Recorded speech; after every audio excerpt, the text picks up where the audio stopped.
fairly dry. I found out that it does get irrigated from an aquifer.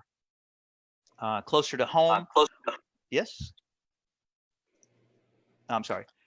Closer to home, we've got the Central Texas wine regions. You've got the Highland Lakes, Bernales, Fredericksburg, Blanco, San Marcos. There's quite a bit of activity, wine activity, just in our general area, which is really quite wonderful. Tempranillo. So while we're here, and just get to it. Fruit, cherry, plum, tomato, dry fig. You get cedar, leather, tobacco, vanilla from American oak, dill from American oak, clove if you're using French. Tannins are medium plus tannins. Acidity tends to be medium minus acidity. And the alcohol tends to be between 13 and 14.5. I noticed that the one we've got today is 14.9. Tempranillos in body and color tend to be a little bit to the right of the middle towards the Syrah as opposed to Pinot Noirs. Again, medium high body, medium high tannins, and acidities is usually not quite so high. Food pairings is something that we. What's that? I'm sorry. Anyway, food pairings, because it's such a big wine in Spain, traditional Spanish food, tapas, but, it runs the gamut: lasagna, pasta-based or tomato sauce dishes, barbecues, corn-based dishes, Mexican food. So it's a very, very versatile wine for a lot of the foods that we find in Texas. So it's actually a pretty ideal wine to have. That's pretty much what I've got here. We'd like to go to the winemaker. Just go to Ron and start having him talk a little bit about it, and then taste it. Yeah, for sure. Thanks for having us, guys. I appreciate everybody coming and listening to me talk. I know it's really only because the wine's really good and nobody really cares what I have to say, but I appreciate it either way. So Tempranillo is really the reason why I decided to start making wine in Texas. When I was really, really lucky, as we were just talking about Spain, I was really lucky in 1999. I had to go to Spain to get my Spanish credit to graduate from the University of Texas. Somebody had to do it, and I figured I might as well do it. So while living there as a 20-year-old, the beer was really bad. I mean, really bad. And it usually at room temperature. And so not coming from a place that drank a lot of wine, we were really excited because a good bottle of Tempranillo was about the same price as a bottle of water. And so we could drink a bottle of wine or two and then drink beer the rest of the night. And you were just fine, especially with the 72-year-old lady that we lived with would stay out till about 1 o'clock every night and make fun of us if we were home before she was. So we became really big fans of Tempranillo, and I started noticing a lot of the similarities. Tempranillo, that part of Spain where it's kind of right where you just saw the map up there, it's a little northwest of of Madrid. Right between Toro and Ribera del Duero is a town called Valladolid. And the family that I lived with had a son that grew grapes there. And so we, with my little bit of background from my cousins at Fall Creek, had just enough of a vocabulary to get me in trouble over there. But we convinced our guy to let us do a little bit of working to hang out. So we got to stay for a little bit of that summer. And I tell everybody we worked, but it was really just whatever jobs that they didn't want to do that they could have us do. That was kind of what we did. But I was 20 and I got to stay in Spain, so I really didn't care. But we really got into drinking Tempranillo. And when I came back, I started trying to find it anywhere I could and drink a lot. And back then it was really hard to get. You had to know somebody at a really, really good wine shop back 20 years to find good Tempranillo. All you could really find was the really, really cheap stuff, which there's a lot of really good, cheap Spanish Tempranillo, but there's also a lot of really world-class Tempranillo. And I just set out to try to find as much as I could and never really thought it was going to be a career. I was in the music business and thought that's what I was going to do, but I found out I was really bad at that. So I had to get something else. And so I started calling, started doing a little bit of research, and I was introduced to, I talked to Ed Aller, who is the owner and president of Fall Creek Vineyards. He happens to be my cousin. My father and I had a long discussion with him, and he said, whatever you do, don't do it. Don't do it. And so I completely disobeyed his instructions and did it anyways. But the first person we called was Dan Gatlin. And Dan, who owns Inwood Estates Winery, had Neil Newsom plant Tempranillo for him, I believe in 1998. I believe that might be the year. Maybe I'm off on that a little bit, but I started talking to him and had some of the Inwood wines, and then Jim Johnson, who used to be the winemaker at Becker, and then started Alamosa, which is now Bear Vineyards. Started tasting some of his wines and realized if we work really hard, we can make just as good a Tempranillo in Texas, there in the Hill Country and up in the High Plains as they can in Spain. And little did I know that was going to set off. I guess it's been 12 years now of trying to make the best Tempranillo we can. And we probably have 10 or 11 acres of it at Spicewood. We have another 4 acres at Ron Yates. And then we have 3 different growers that grow for us in the High Plains: Neil Newsom, John Friesen, which we'll try today, and then also Lost Draw Vineyards Tempranillo as well, and Rusty Dutton, actually, which we just started working with him and his fruit as well too. So I've just, and over the 12 years I've done, it's growing and making Tempranillo has done nothing but convince me that this is the great. Some of our compadres like Chris at William Chris would say that Mourvedre is the Texas grape, but it's okay. Everybody can be wrong every once in a while. I'm going to go ahead and pour. I don't know what the correct protocol is, but I'm ready to have a little sip. Yes, please. Yeah. So this that we're trying today is our 2017 High Plains Tempranillo. This fruit comes from John Friesen's vineyard. If you're not familiar with John Friesen, that's because we bought every single grape he has. I think since then he's planted for other people, but we were our 2 wonderful winemakers, Todd Crowell. I see Todd's parents here, Joe, Carolyn, and Ronnie. How we doing, guys? Todd and Reagan were up going to look at some fruit, and we had been purchasing some cab to make a little barbecue wine that we make called Cabernet Claret at Spicewood. And we were trying to find some younger, not necessarily quite as expensive cab. And we stopped by John's. We had a list of vineyards from A to Z, and Friesen was, the F's were kind of higher up, and he answered, and we stopped by, and he had planted grapes without ever asking anybody if they want. He had no buyers yet. He had just been reading books and listening to stuff online. But the good thing about him not knowing a lot about what he was doing right at the start is that he worked harder in the vineyard than just about anybody we've seen. I don't know if John or Anna was on here. They were going to be here, but I'm not sure if they are. The vineyard was one of the cleanest vineyards we've ever seen in Texas. It was just, shoots were tucked. It was symmetrical in every way. Weeds were taken care of. I mean, it was fruit. The positioning was perfect. It looked to me like vineyards from Spain or Sonoma that I'd spent a lot of time in. And we fell in love with John's vineyard. We grow most of it over at, use most of it over at Ron Yates. We have 5 acres of Cab, 3 acres of Merlot, and 3 acres of Tempranillo. But we have done a little bit of, we wanted to kind of venture out and do this fruit in a little different style. The style at Yates is a more heavier handed on the French oak. It's about 50% new French, and it tends to go longer. The 2017 from Spicewood, we fermented in bin fermentation instead of tank fermentation. So it was not temperature controlled. So it started a little earlier. It was a little more wild. I believe this is native yeast fermentation as well, which is kind of crazy, but we like to have a lot of fun with that stuff.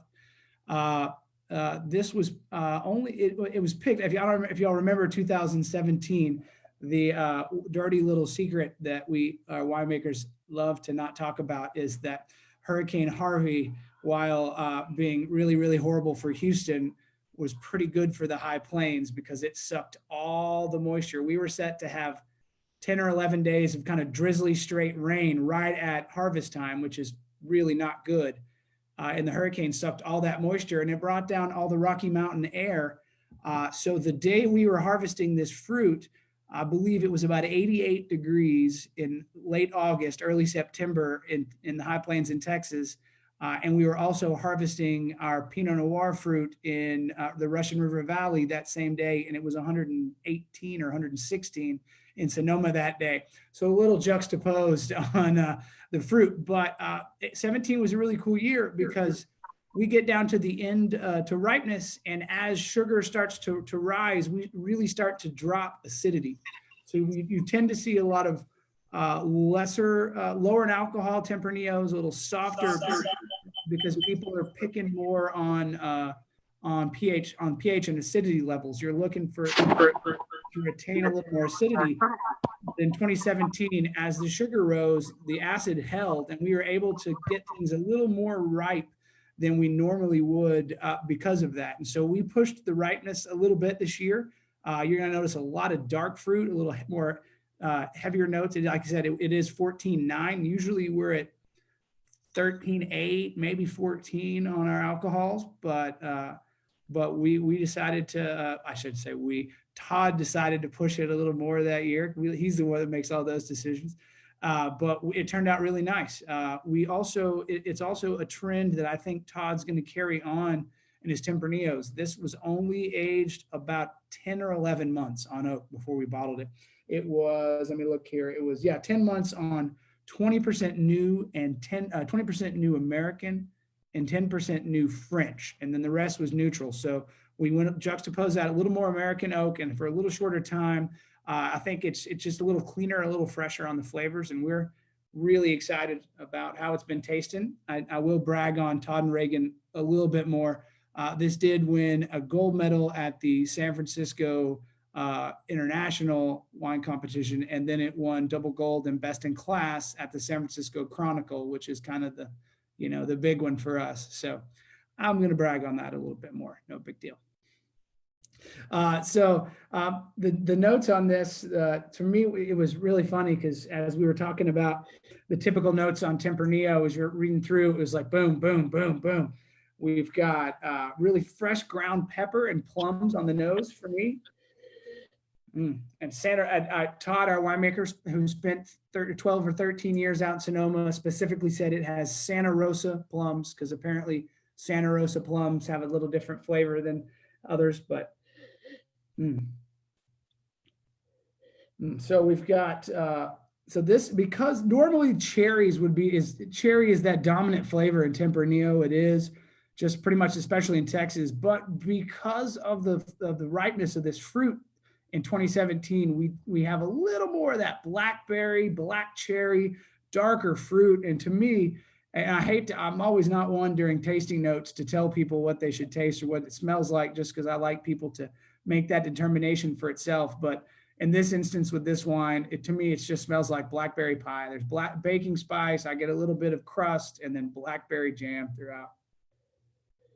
This is phenomenal, Ron. And, last weekend we tried a Tempranillo from Rioja. So to have that comparison of, what makes us so unique when it comes to the world of wine, but in particular to the world of Tempranillo. And, we were really excited to have you on board because you really exemplify the potential our state has, in terms, you and Todd, of course, shout out to Todd. Yeah. And the High Plains. So incredible wine. Thanks, man. Yeah, I feel really, it's really fun to watch the last 12 years of this industry kind of take off. Everybody I was telling 12 years ago was like, don't do that. Why are you doing that? Don't do that. And now everybody's like, oh, you're doing wine in Texas. And I've been really lucky.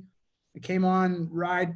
We were able to have 2 or 3 years to kind of figure out what not to do and what to do and in the wine world and kind of get our feet underneath us. And then we got really lucky and found Todd. Todd, even though he's an Aggie, we won't hold that against him. Todd graduated from A&M and took off to Sonoma and started out, I think it's like really crucial to Todd's story is he started out in the lab over there. Instead of being a cellar rat, instead of working out in the vineyard right from the start, he had correct me if I'm wrong, Ronnie and Joe Carolyn, but he has a chemistry degree, right? Yeah, chemistry degree. And so, and another one, I think plant science, smart guy, too smart for me. But Todd started out there and kind of learned in the lab before he moved into the cellar and into the winemaking, and the way his brain works. I think it's really spectacular to see that. And we got really lucky, caught Todd at the time that he was ready to come back to Texas and make a name for himself and show what Texas can do. And, when you get a bunch of passionate people together and work really hard, it's fun to see what you can come up with. All right. Actually, we, the first thing you do, obviously, you look at it, then you smell it. And this is actually it's elegant. It's got an elegance to it, which is something that I'm kind of a French wine fan, and then Oregon. And I've been to several of the Texas Wine and Food Foundations where, they would feature Texas wines, and you'd go through, and this is a couple of years ago. It was sort of just a harsh Texas red, harsh Texas red, harsh Texas red. And then I swirled one, and boom, it was that beautiful sort of leather and earthy. And unfortunately, the guy started talking. He was French and he was from Oregon. So it was really unfair, but it's really nice to start smelling those elegant, leather, beautiful notes in Texas wine. And so thank you. And I attribute that to two really good things. We've finally found growers that will work as hard as as we do in the vineyard. I mean, in the winery, as hard as they do in the vineyard. We've worked really hard to narrow it down to about 6 or 7 families that we work with up in the High Plains. And we grow at Spicewood, we grow probably 60% of our fruit ourselves. And at Ron Yates, we grow a little bit, but not quite that much. But really, we've found some folks that take it as pridefully as we do and work really hard. Because great wine starts in the vineyard. Now, it sounds cliche, but it's true. That's where it comes from. But I think another aspect of that elegance is Todd's barrel choices are amazing. We had Bonnie. Where's Bonnie? There's Bonnie. About a year and 2 months ago, we had the 2019 judges tour for the Texas International Wine Competition, and they had, correct me if I'm wrong, the 20th Master of Wine in the world, Count Salvi. 20th. Yeah, I think I did an article on him. I think he was the 20th. You're right. Spectacular. Well, and so he walked into the winery, and we were all tasting through some stuff, and I can tell he kind of gave me the this young punk making bad Texas wine, kind of okay.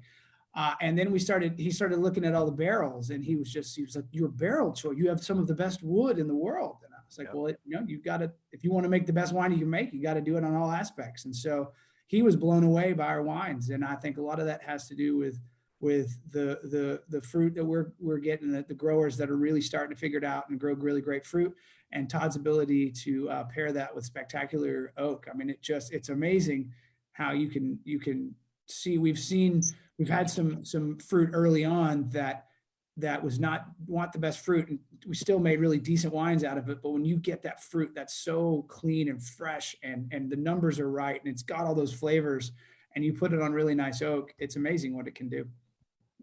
I'll go ahead and share the story because I was right there when he did it. They just gotten off of tasting, hundreds and hundreds of wines. Wanderlust Wine Company. And so I saw him taste one of your Merlots, and the comment was, "This is one of the best wines I've had all week." So I thought, what an incredible endorsement. Not just having, 50 some odd years of wine experience and then just tasting hundreds of wines, and then having one of yours and saying, "This is one of the best things I've tasted all week." That was just amazing. That was, I believe that was still an oak, wasn't it? Yes, it was. Yeah. Oh. Well, we do, Todd came up with this, Todd and Reagan came up with this really great idea. We just started last year. Every June or July, we do a barrel party. And what we've done is we will take either the Merlot, the Cab, and the Tempranillo, and shepherd it from grapes all the way into wine while keeping all of it in the same vessel. So instead of bringing it back in and racking it all into one tank and bringing it all together and then putting it back into oak, say we have 20 barrels and there are 4 different barrel producers, 5 in each. Those 5 barrels will all stay together, and that wine will go back into those barrels after racking, so that we can sit down and we'll have the control, which is in stainless, the unoaked wine, and then show 6 or 7 different variations of that same exact wine shepherd in the different oak, and being able to taste the difference from what it tasted like unoaked, neutral oak, and all the way through these different forests and different amazing barrels, and just being able to see the personification of how that wine ages and changes with the different oak has been really amazing. It seems to be working. And if you smell it now, you appreciate it now, it's just continuously evolving in your glass. I mean, the fruit is just really popping up, whereas in the beginning you get a little bit more of that oakiness coming out. And so now it's prime time, baby. So Ron, I gotta ask, man. So, let's jump off a little bit of wine here and just learn more about you. You got the rock star look, in the world of wine here in Texas. You are the rock star. How long you been growing out that hair? I'm almost there with you. So, I don't do a lot of things well, but I grow hair pretty good.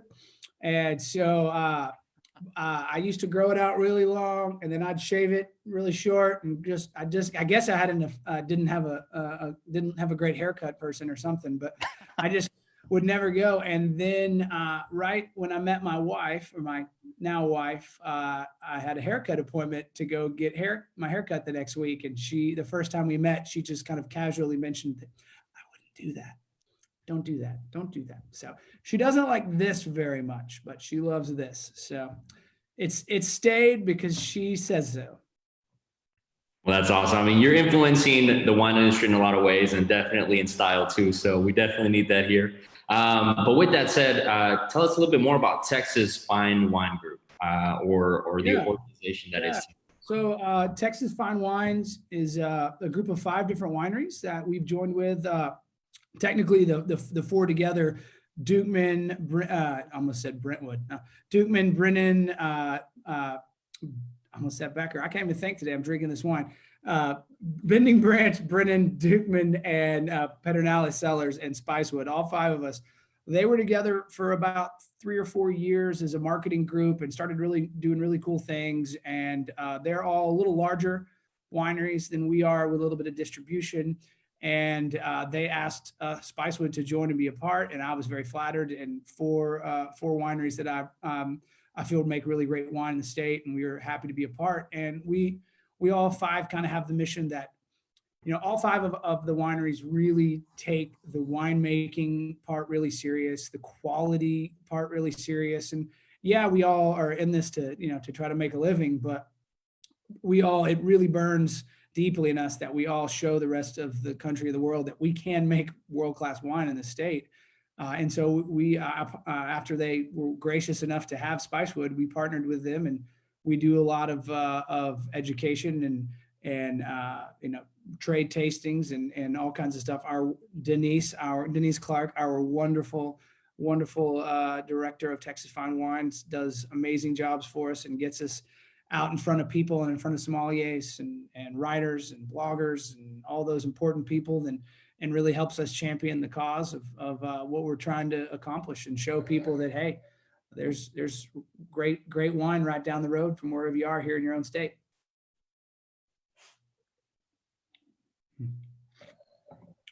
That's awesome. And I think we should, as we continue pouring, open it up to the audience as well, and ask any questions that you'd like to ask Ron from the comfort of your own living room. Yeah. Okay. Here's a question for you. I'm sorry. What's up, Harry? No, I was going to say, tasted a couple of. We've tasted a few interesting Tempranillos from Mendoza region as well. Do you see any other parallels between Texas growing and Mendoza? I'm not as up to the Mendoza Tempranillos, but I have had quite a few Malbecs from there. I think in the hill country, it's just too humid to do, especially that's the reason we don't do Malbec. It's just you have to get into spraying things on the vines that we don't want to put on our vines. And it's just been something we haven't ventured into yet.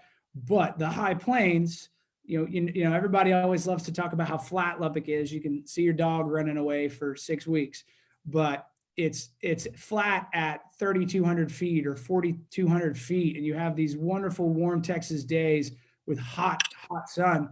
And then you have that high desert climate to where the sun goes down. It doesn't necessarily get cold, but you don't have that humidity. And if it's going to be at 65 for the low that night or 60, it gets there fairly quickly. Whereas in the hill country, if 68, we can dream. 68 is going to be our low in the summer. It doesn't get there till 4 or 5 in the morning. And then as soon as it gets there, it's back to hot again. So the humidity has a lot to play with that. But I think if you're going to see something similar to Mendoza style Tempranillos, you'd see it from up in the high plains. Rob? Yeah, a couple questions. What kind of oak? So this is, so 18% or 20% new French oak. So back that up, 18% new French oak and 20% new American oak. So 38% new oak. The rest was neutral for 10 months. The production that you normally expect in terms of annual production on this? So we have about 3.5 acres up in the high plains. We made 380 cases of this in 2017. We didn't make any in 18 at Spicewood because it was a little bit lower year. We will have bunches, probably 600 cases in coming from 2019. That's beautiful. Is Tempranillo going to be one of your standards? I mean, one of the interesting things I've read about it is that it's kind of coming into its own in Texas. Yeah. When it was really interesting in Tempranillo, when we were in Spain and Portugal in the 90s, they were still on the peseta. They hardly, they drank all their good stuff. They just didn't really export a lot of wine, and it was hard to get. And now, I'm sure somebody will correct me if I'm wrong, but I think Tempranillo is like the 6th most consumed grape in the world now, and Spain and Portugal export like 60% of their wine to the world now. Of course, they make a whole bunch of it, but it's really been fun to see it grow. We did our first Tempranillo in 2008 from Round Mountain Vineyards, and we had it at Spicewood, and people would walk in the door and go, Tempranillo, Tempranillo. And now people come in, they look at the tasting menu and like, oh, they have Tempranillo, yes. And so to see that change in 10 years from not being able to pronounce it to seeking it out has been really, really cool for me to watch and be a part of. Do you have invitationals for pressings and such? We always love help. Anybody wants to come watch and hang out and help us make make wine, we're happy. Yeah. And memberships for purchasing and stuff like that. Yeah, we have a couple wine clubs, and all that good stuff. Cool. So last week we looked at the different sort of grades of Tempranillo, and we saw, they had the Crianzas, they have the Reservas, the Gran Reservas. Is there anything or any effort towards, creating different grades of Tempranillo in Texas?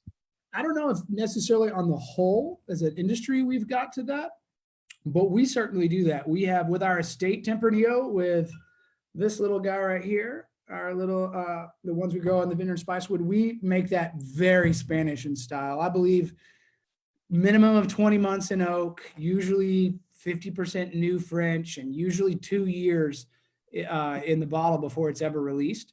So we're not necessarily,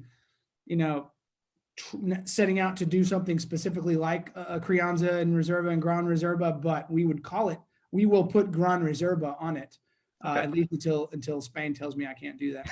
But we'll put Gran Reserva on it for sure. And we have certainly started with levels. Like we have this Tempranillo is 10 months. It's a little bit on the, we try to do it with, this is actually what's really great about Todd's ability to pick oak is we can use some of his more well-priced decisions, but still incredible flavors. And we can make a mid-20s bottle of wine that's that's Crianza, that's 10 months in oak and it's bottled, and 8 or 9 months in the bottle, and we can release it.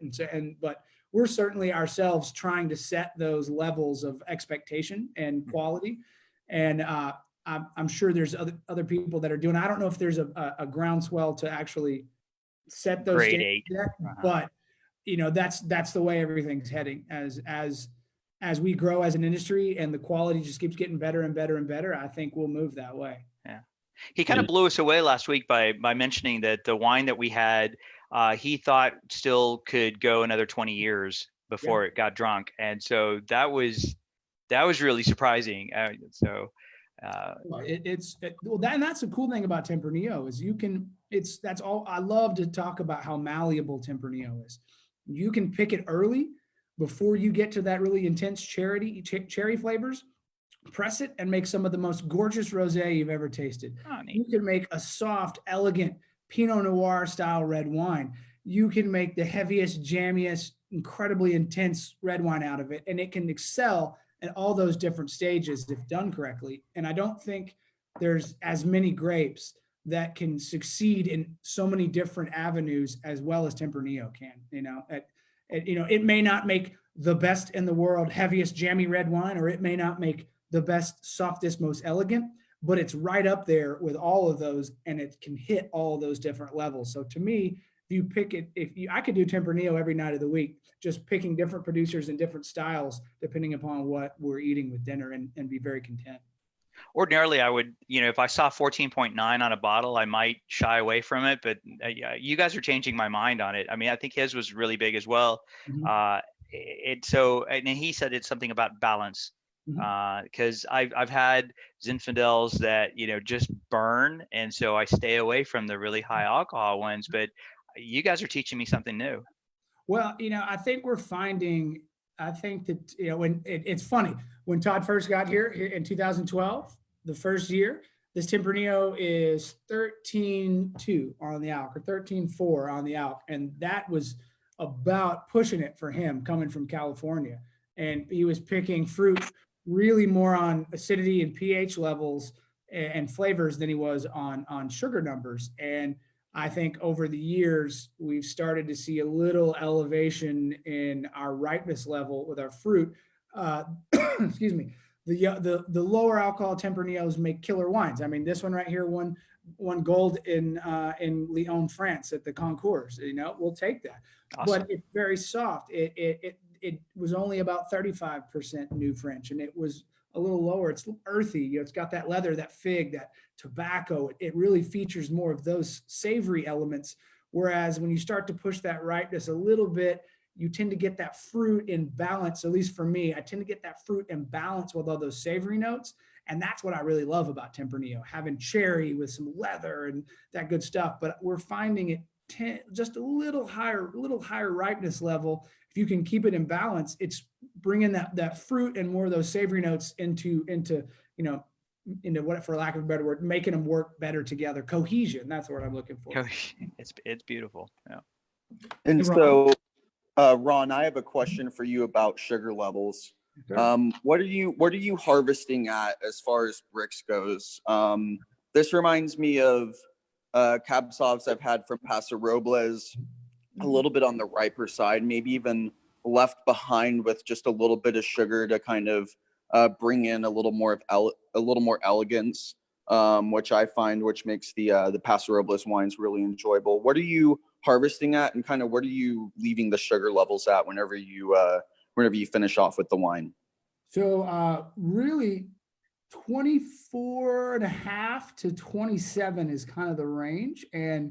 And that's really, I think, going to just depend on Todd's flavors. I mean, Todd tastes, and when we'll all do group think and we'll talk about it, and but he's the guy that makes those decisions. And so he's looking for. We're paying attention to the acid, but we're really just looking for those flavors.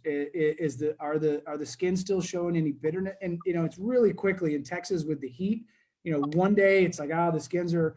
It's 25.5 and the skins are a little, just a hair too bitter. Let's try 2 days. And in 2 days, it's like, it's 26.5 and it's ready to go. We're picking tomorrow. Yeah. But no, it's really trying to find that. It's not, there's more of a range. I mean, I say 24.5, and really if the acid's there, 25 is probably the ceiling, and 27 is probably the floor, and 27 is probably the ceiling. But really in between there is just when Todd thinks those flavors are right, because that's I could probably sit down and bring in grapes and do what those guys do and turn it into something drinkable.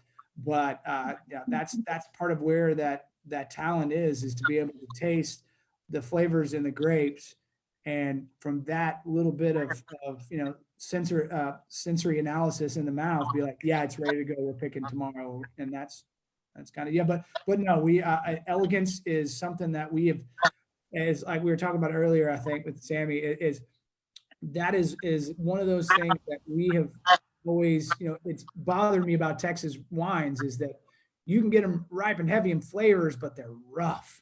So they it's hard to drink, and that comes from ageability, and it comes from picking the right oak and getting, and obviously correct winemaking practices, but just knowing what you're doing. And we've been very lucky that we've been able to age our stuff and make it depending upon the grapes and not on the wine, and not having to, hey, we got to put this out and make money on it right now. We got to.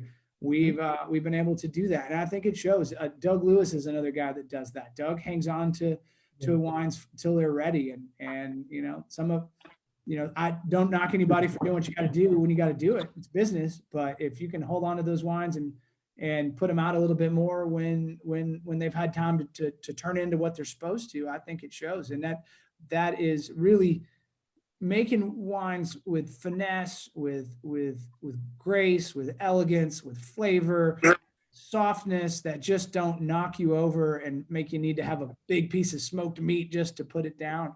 I mean, that's been the what's changing in Texas, is getting those right varietals and skills to be able to make really great wines from the fruit. And I think you're seeing both great improvements on the grape growing side, which had to happen. And we're bringing, it's no longer just people like me that, hey, I read a book and I want to plant some grapes and make some wine. We're bringing back talented people. And, Texans, there's so many Texans that have been on the West Coast making wine in Oregon and Washington State and California that had nowhere to come back home and do it. There's no avenue for them to follow their dreams. And that's really cool that seeing a lot of Texans that are super talented be able to come back and follow their dreams and show their artwork and creativity here at home.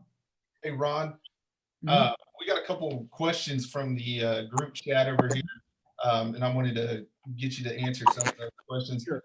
One question from Jeff Cope: is there going to be a 2017 Estate Tempranillo? Yes. The other question from Karen and David: if the Tempranillo grape is aged in a still vat and not oak, does it produce a Tempranillo rosé? Sure does. Yeah. Tempranillo rosé. Funny story. I'll tell. This is one of my little fun anecdotes.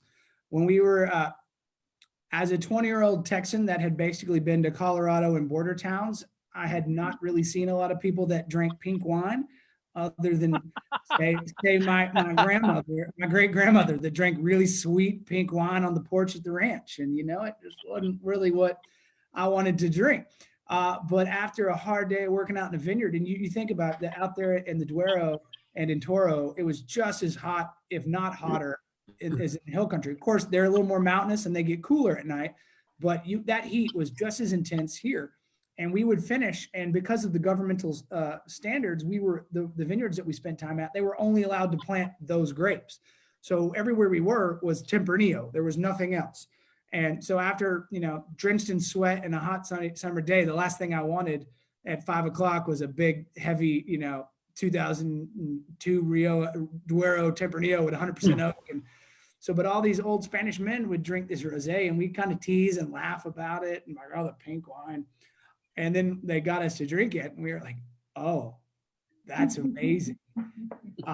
And so my father was a really big rosé drinker as well. And for years, we made Tempranillo rosé. I mean, from 2008 until 2014, we would make Tempranillo rosé, and Dad and I would have to drink it every year because nobody else would buy it.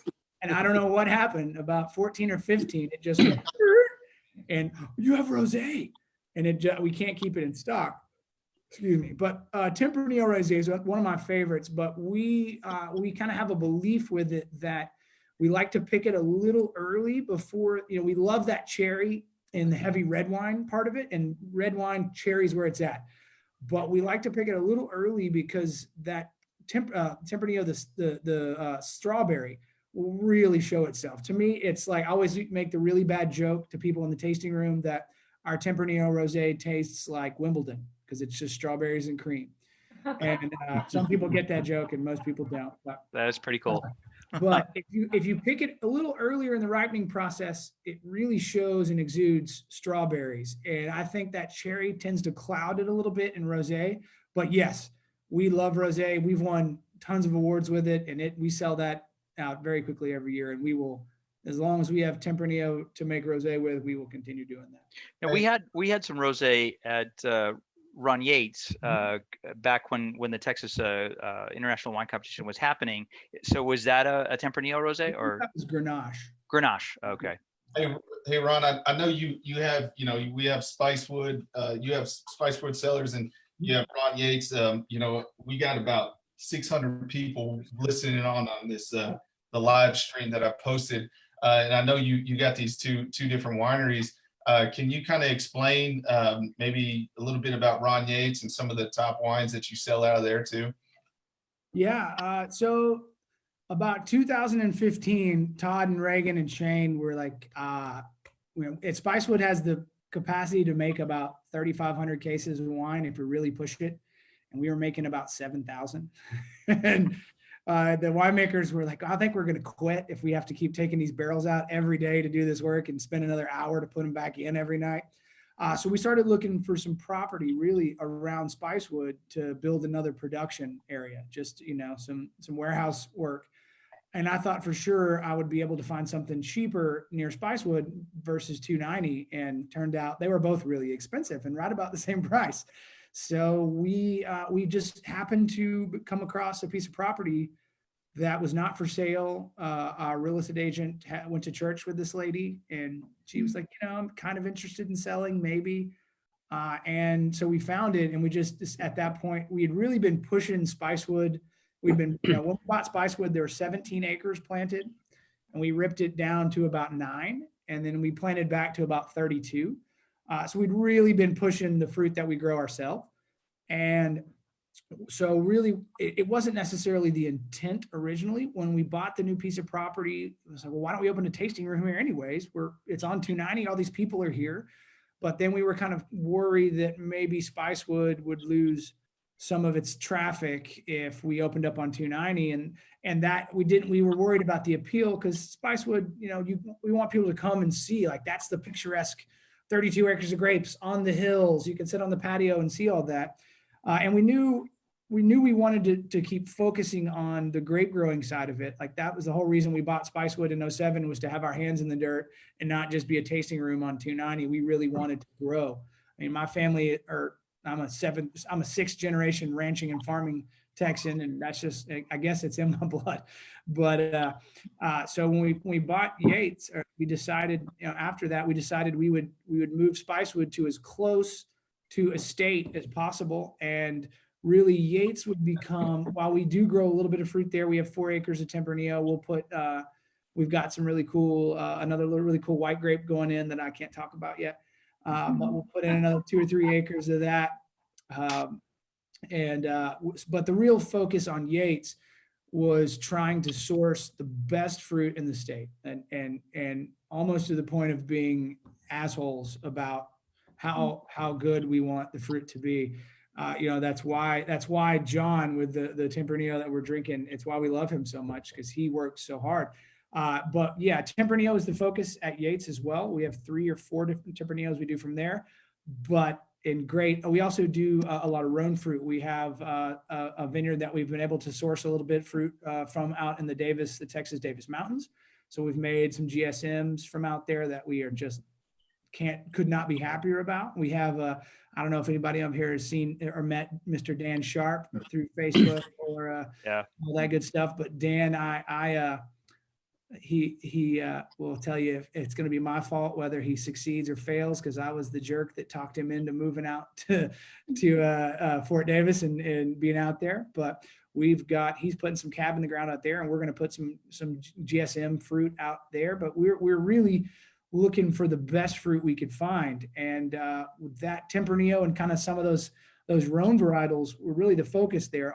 I will say we have inadvertently found a Cabernet Sauvignon that we make. We bought that cab from John Friesen to be a blender, to be something that we do to build alcohol and to intensity. And the first one in 2015 went into the Spicewood Cabernet Claret. It won a double gold at the Jefferson Cup, which is an invitational sommelier only wine competition. We made the 2016 Ron Yates Cab Sauv, and it won double gold at the San Francisco International and was, I think, one vote away from best in class. And then the 17 is taken off. So Todd came to me and said, hey, I think we're going to bottle a cab. And I was like, no, we're not. No, we're not. He's like, yeah, I think we are. And I was like, no, I think we're not. And he's like, why don't you come to the winery and taste this out of the barrel? And so we tasted I take that back. We had the 16 bottled or the 15 bottled. We tasted the 15. We tried the 16 out of the barrel, and I was like, yeah, that's really good, but it's one time and we're not gonna be able to recreate that with cab. And he was like, well, that's funny. Let's taste the 17 out of the barrel. So we tasted the 17 out of the barrel, and I was like, damn, we did recreate that. And he's like, and to put even more on it, let's go try the 18 that 2 weeks ago we just turned into wine. It was grapes 3 weeks ago. Let's go try that one. And I'm like, man, I think that one's even better already. So now much to the chagrin of me, because I'm an anything but cab kind of guy, we make cab at Ron Yates also now. When you say Spicewood, did you buy the old Spicewood Vineyards or just land in Spicewood? We bought the old Spicewood Vineyards. So I remember a couple decades ago meeting the original owners of that, and I guess it was the time when the sort of the Chardonnay craze was out there, and they planted something like 3,000 plants, and then they ended up with some kind of red Moroccan varietal.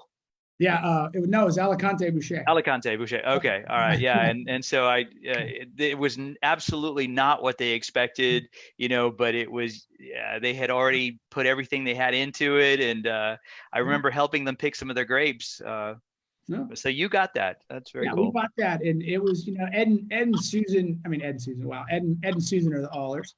Ed, Madeline Manigold, who originally owned Spicewood Vineyards, are just amazing folks. They still live next door to the property, still walk through and tell us what we're doing right and doing wrong in the vineyard. And, but they did, I was always amazed they did everything kind of on a shoestring budget, only made wine from the grapes they grew, didn't, both of them were PhDs and brilliant people, but had just, read books and got into it that way. And I'm always amazed to have seen what they were able to accomplish with minimal backing revenue and minimal help on labor. And it was really cool to see. And it's been really fun to have them there to kind of cheer us on as we've gone and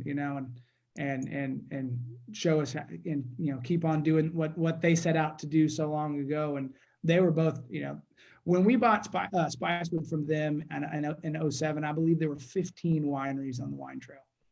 And it was, and Ed and Madeline were part of founding the wine trail. They were part of all that stuff. And so they're, as far as I'm concerned, they're Texas wine royalty.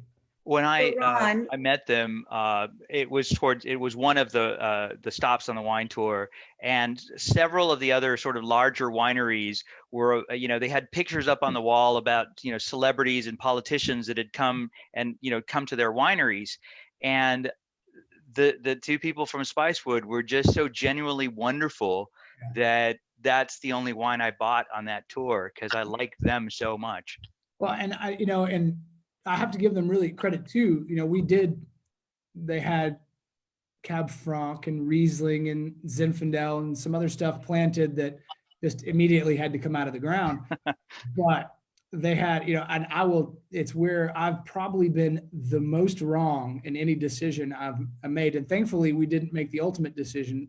When we were pulling out all the vines and started replanting, we decided the Sauvignon Blanc was at least fruiting a little bit. Let's make this for a couple more years until our other stuff we have planted has given us fruit, and then we'll pull that Sauv Blanc out. Now, unfortunately, everybody had said, oh, the Sauv Blanc's really good, but I didn't have any, had none left for me to try. So I didn't know. We made that first Sauvignon Blanc in 2007. In fact, I have one right here. 07 Sauvignon Blanc. I was going through old wines. That's why it's here. And we won a gold medal at the San Francisco Chronicle that first year. And I was like, oh, I think we're going to keep Sauvignon Blanc. So that was, and that's kind of an anomaly in the state. There's not a lot of people that produce really nice Sauvignon Blanc. And it's been one of our bell cows for us. It's done really great things for us. So here's a dumb question. What's the difference between gold and double gold? You know the answer to that. It's not a dumb question. Gold is when the votes on the wine all tally up to gold level point status, I guess. Double gold is when every judge awards it a gold medal. Oh. It gets double gold if across the board everybody gave it gold. That is tough. I got to say, when we were at the competition, that is tough to get all the different judges to agree on one thing. Yep. So, and Ron, I got a question for you, man. So, it's interesting as Texas continues to grow as a wine industry, there's so many ways that we can go. We can continue to diversify what we plant to kind of figure out what works in the, oh, nice catch. Good thing it's still glass number 1 or 2. I don't know. But it's interesting, like, should we continue to diversify the plantings that we have across the state and then figure out what works in what terroirs, or should we have a solid state identity? Because this, for example, has worked in California where CAB, California Association, everybody buys it around the world. And here, we're still in our, I wouldn't say infancy, but we're still in our young years and we're continuing to grow. But it's like, man, we should just really focus on making some of the best Tempranillos to compete with. It's hard. A lot of people are like, find something new, a new grape that identifies you. But if we do a rock solid Tempranillo here and we have a different style of making it, then people would come over here, just like Oregon did with Pinot Noir and France has or Burgundy has with Pinot Noir. There's all these questions, but one of the biggest things I want to tell people here on this call is, this is a phenomenal price for this kind of Tempranillo, number one. As Ron was saying, it's a lot of money. The wine industry or the wine game is very expensive and it's a long one. And you have to make all these decisions. And it looks like you're definitely not taking any shortcuts when it comes to compromising the quality of wines that you want to produce versus making the quick gain off the bat. And it's a tough call. Like, these are farmers that are needing to break even. And so as we continue to support local wines, we're helping the industry leaders continue to find ways to increase technology, increase understanding what we can do best here. So number one, cheers to everyone for supporting Ron here in Spicewood Vineyards, because this is a step towards the right direction to making our state a more important state when it comes to the world of wine here in our country. So yeah, what are your thoughts overall? Like, should we make Tempranillo kind of our go-to grape? I do agree with William Chris, so I do like Mourvedre. Maybe it's a personal bias, but I think that's a great question. So it's kind of this conundrum that we're in. I think that there's two ways to see it. I see it as unquestionably we can grow great grapes in the state across the board, but I see it unquestionably Tempranillo is the best grape for the state. And I know that because even the people like Chris that don't like Tempranillo still plant it. Why? Because even if they don't do anything to it in the vineyard, it's still going to produce medium to above quality fruit. And other grapes, you've got to work hard to get that good fruit. It can be done, but you've got to work really hard. And even Tempranillo, even if you give it the least amount of attention in the vineyard, is still going to be one of the better grapes you grow. And you just can't. That's why you grow all those grapes in those different regions. That is. But I think so. I see it that way. I think Tempranillo. I don't see why anybody would be doing anything other as a focus other than Tempranillo. Do all the other cool grapes and have fun with them, but Tempranillo should be your focus. But I also think, contrary to that, it's really cool to go down 290 and to go to 5 different tasting rooms and try 12 different grapes versus driving down Silverado Trail and tasting 27 different Cab Sauves and a Chard. And if you love Cab, then cool. If you love Tempranillo, you can pick those places in Texas that do Tempranillo best and go to them. But as we grow, I think we don't really have, the Loire that does these grapes and Burgundy that does these grapes. Unfortunately, they didn't originate here. And so we have to to try to build it our own. And I think that's what makes each different tasting room and winery, it allows their personality to shine through, because grapes are personality. I mean, they are what you make, it reflects on what you like and who you are.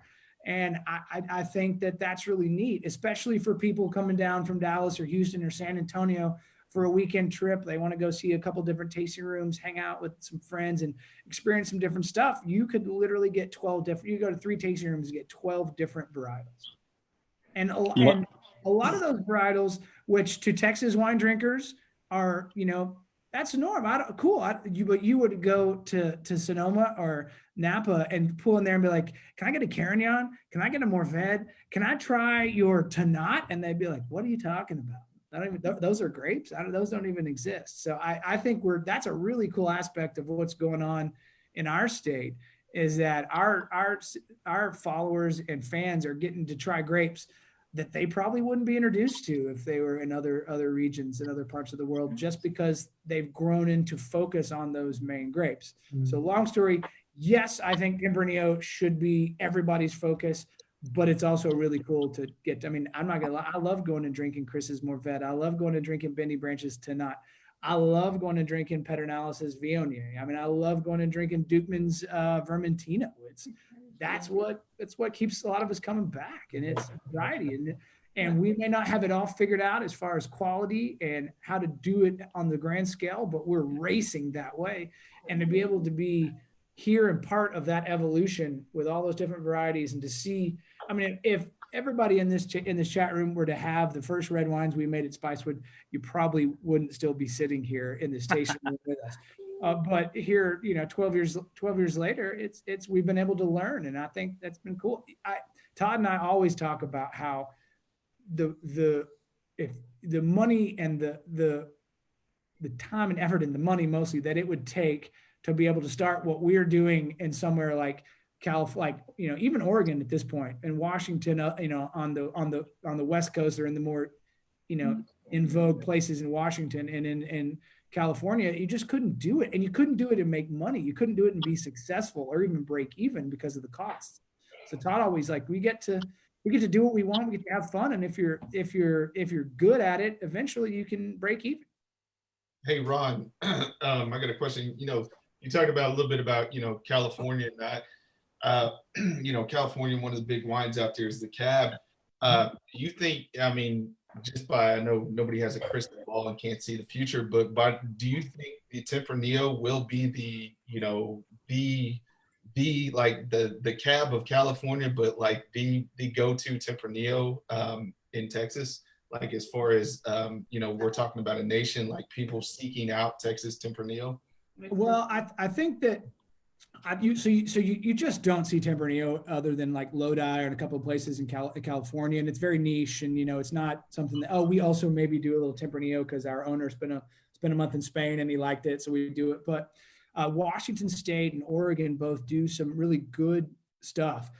But to me, it's cool climate Tempranillo. It's like they don't grow Tempranillo in Galicia. Like, there's a reason Albarino is grown up there. And I don't know. When in 2015, we got invited by the TAPAS, the Tempranillo Advocates and Producers organization, to go out to the to Mission Beach, or not Mission Beach, the big place in San Francisco that's on the ocean, with the Army base that looks out over the bay. I can't remember the name. There we go, Presidio. Yeah, we got invited to this big producers table, and we went in for, and it was the 2012 Tempranillo, and we went in for this blind tasting with this panel of judges. That was, somebody was Jorge Ordonez's importer. Another one was the Dean of Fermentation Science at Fresno State. Another one was the San Francisco Chronicle wine, like very qualified judges. And I think there were about 6 of them, and they tasted through 20 Tempranillos, 4 of them which were stellar, Marquez de Riscal, like really killer Spanish Tempranillos, and some Oregon Tempranillos, some California, some Arizona, and some Texas. So the judges knew that in those 20 wines, there was an array of different locations. And as they tasted through, it was so much fun. There were 20 wines, and I'm sitting next to Todd, and I grade it down to, I'm like, I know our Tempranillo is either this one or this one. And he's like, no, it's this one, And so I knew it was number 2. And the guy who is Jorge Ordonez, or if you don't know, Jorge Ordonez is probably one of the best importers of Spanish wine. He picks some of the most amazing growers and producers and brings in stuff.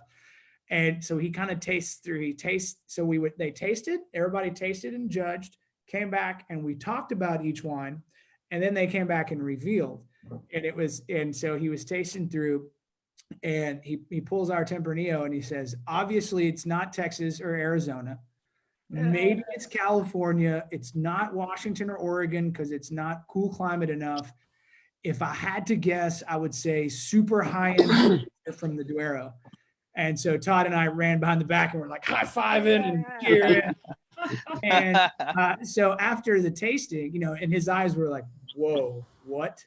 That's Texas. And so everybody after that had their tasting tables, and it was great because the line for our table was never shorter than about 20 people. And, all these other producers were just kind of sitting there and looking. And after they left, all the producers came up to taste. And we may not be there yet, but I believe we have another 10 years of what we had. And if you're going to want Tempranillo in the country, you should go to Texas. I joked with Richie last week that like you had the Judgment of Paris with the Pinot Noirs, that they need a Judgment of Madrid to taste the Rioja and the Texas. Now he was a little skeptical, but having had this wine, I'd like to see it. Well, we have that's the thing. We've kind of joked about that before, except the Spanish are just too nice. They'd be like, yeah, yours is good also. Let's all get together and hang out. Whereas the French are like, no. The Spanish would be like, yeah, it tastes good. No, we had a couple of years ago in the tasting room, I had this Spanish couple that was backpacking. I was like, how did you come to Texas? And they're like, probably in their early 30s. And like, we just heard a lot of good things and we're doing wine tastings. And so we ended up spending the afternoon with them. And at the time, one of my tasting room managers, his grandparents were from Valencia and he was from Mexico de F. Daniel Rodriguez, ended up going out and meeting them at a Spanish restaurant in Austin. I know that that's what they wanted to do, was go eat Spanish food in Texas, but we met them there, had a great night. And I sent them home with about 3 different of our Tempranillos, and told them, just take them home and drink them with your friends. We just want to know what the Spanish think. And I got all these videos and cards of like these group of 15 Spaniards from this party they were having that were just blown away that they couldn't believe they were Texas Tempranillos. And it's every bit as good as what we can do and all that stuff. So I was very encouraged by that. Okay, having extolled all of those virtues of Tempranillo, with the exception of one mysterious white grape that we haven't heard about. Yeah. I'm contractually obligated to not talk about it yet. Okay. The one question I had is the Rio King piece that you talked about earlier. Is that experimental or is that formulaic at this point for some of your wines? Can you repeat that? I'm sorry. The Rio King that you talked about early on. Well, I mean, is that you're talking as far as the duration? No. Well, is it experimental or is it formulaic in terms of what your productions? So yes and no. Or both. So we do everything. Todd will make his plans every year, and we will kind of, obviously we'll start. He's right now talking to his barrel reps. Usually we would go up, the guys would go up middle to the end of May and check out fruit set in the high plains and start looking at that. And Todd has a general idea of kind of what he's thinking he wants to do. But we also every year, I keep getting new bills I'm always like, guys, who's this barrel builder? Because there's always experimental build. I bet 15% of our production every year, he's doing barrel trials. And so we are constantly, in fact, there is this past year, there's a barrel maker called, I will butcher it because I don't speak French, but Bouts, Boots, I guess would be the producer, Boutes. That he bought on a lark, bought 2 barrels. And I think we bought 30 barrels in 2019 versus 18 because we loved it so much. But yeah, we are constantly evaluating, constantly changing, constantly trying to see if any way we can do it better. Hey, Ron. I'm a whiskey distiller. And so here in Central Texas, we find that aging in barrels goes a lot faster than it does in other parts of the country or the world. And so obviously your grapes are grown in the high plains, which may be similar to Spain, but if you're aging them in barrels here in Central Texas, do you have to adapt your aging strategies to the heat and the humidity here like we do in whiskey? I mean, no, because we're in 55 degrees room temperature all the time. And our winery is humidity controlled and all that stuff. But, that's a great question. I know there are certain barrels that Todd used to work with in California that he does not work with in Texas because of all different atmospheric pressure ideas and thoughts. And maybe whether those are just his own thoughts or actual, valid reasons behind him, I don't know. But there's certainly different barrels that he uses now that he would not use, and vice versa. I wouldn't use those in California versus here. Yeah. But I think that's the really fun thing about Texas wine is when they talk about every year being different, every year is so different. And some years we're going 50% new oak on almost every, like 2017, let's just hit it with oak. Let's just kill it. Everything is so ripe. Let's do it. And then 2018, it's like, oh, everything ripened really quickly and we had a shorter growing season, and maybe we're gonna go a little less and a little softer on the both intensity and duration. But again, I don't think that's anything that's relative just to Texas. I think those are the qualifications that make a really good winemaker a great winemaker, or a really average winemaker a good winemaker. I think that ability, whether it's innate or learned, is something that you just can't teach. And I think that has a lot to do with our success rate. And I think that he's very talented at doing that. And, I think that it's like I said, every year is different and duration is different and intensity is different. And I think a lot of that is based on Todd's expertise and his palate. So it sounds like we have distinct vintages. So, I mean, is there a place you can find out? It's like, oh yeah, the 16 Texas was really good, or the 17 Texas was really good.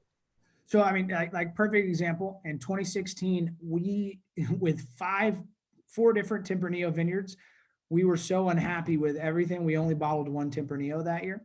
2017, we bottled everything as Tempranillo.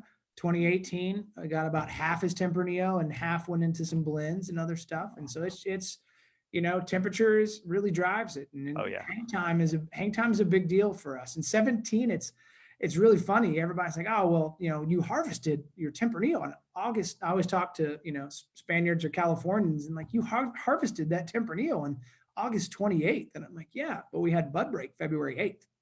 Yeah. So we had that long extended hang time. It just started earlier. Of course, when you have bud break on February 8th, you have to do a whole lot of please don't freeze, please don't freeze, please don't freeze. Yeah. I started seeing pictures from the French guys, posting bud break, and it was really early and they were freaked out by it. Oh yeah, literally. So I think 2017, as far as I'm concerned, it's the best vintage in the history of Texas wines. It just is. And we had literally had bud break February 8th. We normally at Spicewood 8th to the 15th of March. So there's normally about last 2 weeks of March and the month of April that you're like, oh, we had all of February, all of March, and all of April. And I bet there were 20 times that we were down to 34 or 33 that night in the vineyard and driving around in the cart with the temperature gauge going, oh no. And at that point, we didn't have all the methods that we have now to help us if it gets a little colder to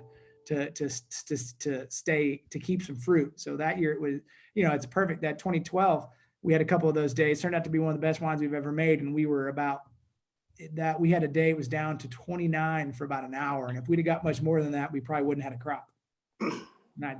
Pictures of vineyards with candles all over them recently. Yeah. Well, I saw Neil, it's going to get down to like 31 or 32 up in the high plains Sunday, Monday, and Tuesday. And I saw Neil Newsom had just posted a picture of a bunch of rotten hay bales that the cows can't eat that are putting up surrounding the vineyards to light them on fire at about 5:30 in the morning. Yeah, warm it up. Yeah. So here's a question for you. Yes, sir. The fruit that you get from the high plains, the Tempranillo that you get from the high plains, Sir. the way it looks, the way it feels, the way it vinifies, how would you compare it to the Tempranillo that we have picked right there at Spicewood over there on the other side of the road? How would you compare those two fruits and what they yield and how good the wine is? A great question. It's a great question. The main difference from our vineyards in the High Plains is the High Plains sits on top of the Ogallala Aquifer, and those soils are deep, rich, red clay soils that are very fertile. And that's why I was talking about with John Friesen being so good at what he does. If a lot of those grapes out there, if you just let it grow and didn't touch it, you'd have 8, 9, 10 tons of fruit to the acre. When we're looking at 4 or 5 is what we want max. In the hill country, we get 2 tons an acre is a good haul for us in Spicewood.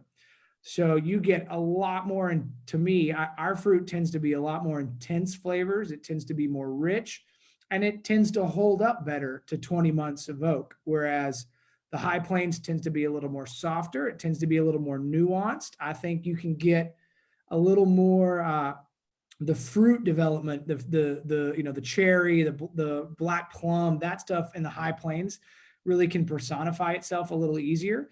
I think you have to be really, really talented to get juicy, good fruit flavors out of your hill country Tempranillo. And it's easy. We were talking earlier about some of the red wines that can be a little more rough. It's easy to make rougher tasting, if that's an actual adjective, rougher finishing Tempranillo in the hill country versus the High Plains. Are there big differences in the sugars?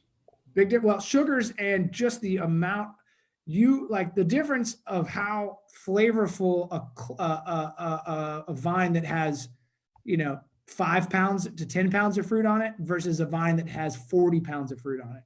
That vine can spend so much of its energy, more of its energy, not just sugar ripening the fruit, but phenolic ripening, flavors, really developing secondary, tertiary flavors. Whereas if you have way more fruit on the vine, the vine's focusing on getting sugar ripeness first, and the flavors are really secondary to the sugar ripeness.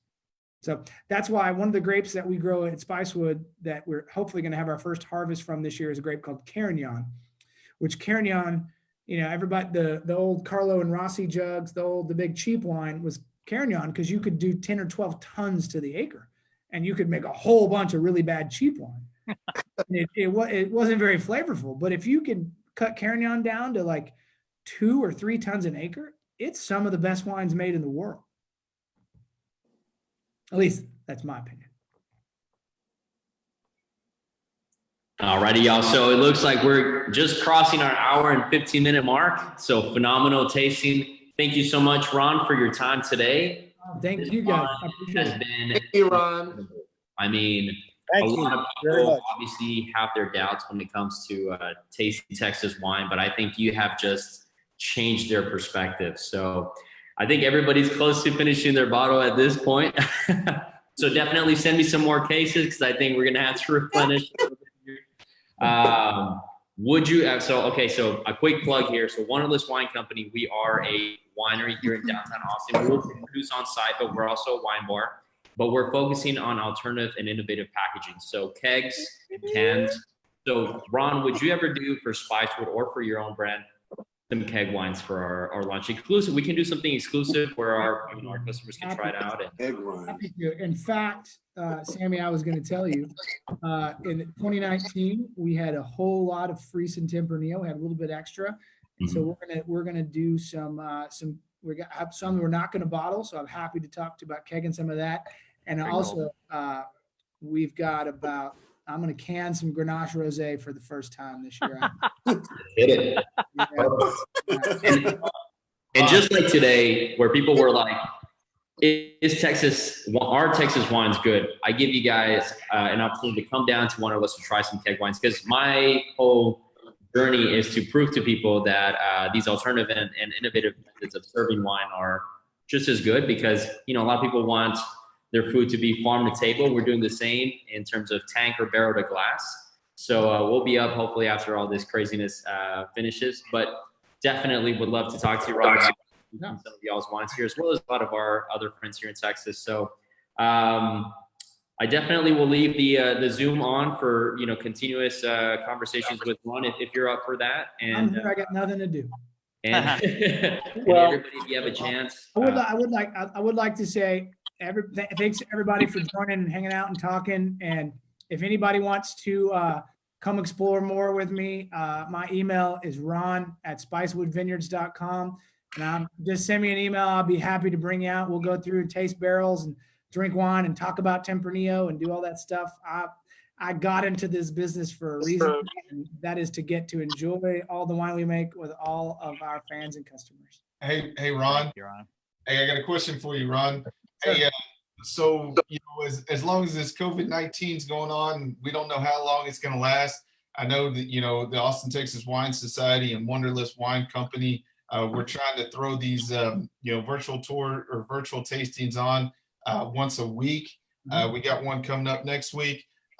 Is there any, you think there's a possibility, you know, if we're keeping on with the same scenario we're at right now, do you think we could have you come back and we could do a tasting of rosé? I'm happy to do whatever, man. You let me know. I'm happy. Anybody that wants to hang out and is bored, I guess if you're bored enough to hang out with me and drink wine, then yeah, let's do it. Awesome. No, special thanks to Sammy for being a good purveyor of such good things too. Yes. Agreed. Yeah, I've already asked him for 6 more bottles of this one. Oh, thank you guys. And Ron, I think, do you still have the promotion for the shipping as well? Yeah, we're doing $10 flat rate to the case and free shipping for a case and above. So yeah, I mean, folks, if you're not in the Austin area, then this is an opportunity for y'all to still get your stash and your fix.